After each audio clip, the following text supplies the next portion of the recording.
The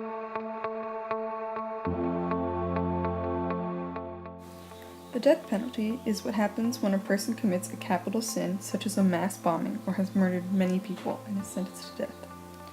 There have been 1,436 people who were killed since 1976 by the death penalty.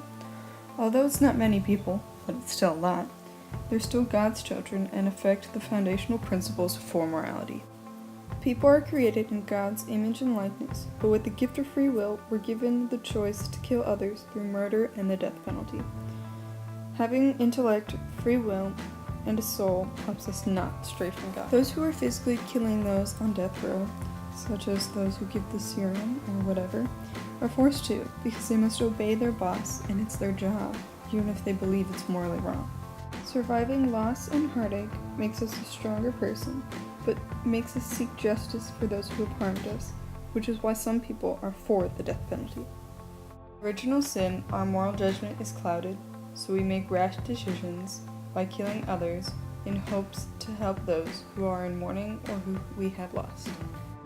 Instead of fighting directly against the death penalty, the church suggests to encourage those who believe in the death penalty and are for it, and change their views. And although the Old Testament talks about people who have killed others, the New Testament calls us to reject revenge, accept mercy, and protect life.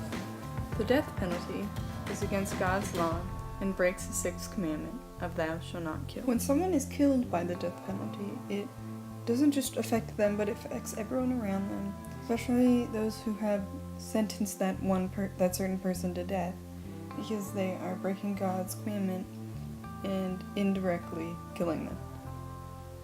Human life is sacred, so we shouldn't go to extreme conditions. Unless it is necessary, such as in war, we must have a just cause to do so. But this is not the case in the death penalty, where even those who are guilty should not be put down for what they have done. Ask, why should a person stay in prison instead of being executed?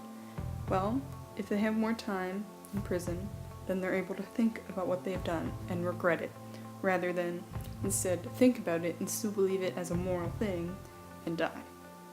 The person should be taught about their mistakes rather than killing them for making the mistake. There are multiple ways to keep people from committing crimes and to keep them from killing others, but most choose to abandon that thought and kill anyway.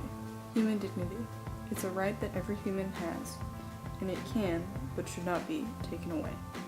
Human dignity, a person on death row and suffering from the death penalty is being deprived of human dignity because they're unable to choose whether to die or to live. In all, the church believes that the death penalty is unfair and does not respect life and does affect moral choices of people today, which is also making us dishonor God in ways we can't imagine. But if we stand up for what we believe in and say what we feel is right, then maybe we can make a change in the world.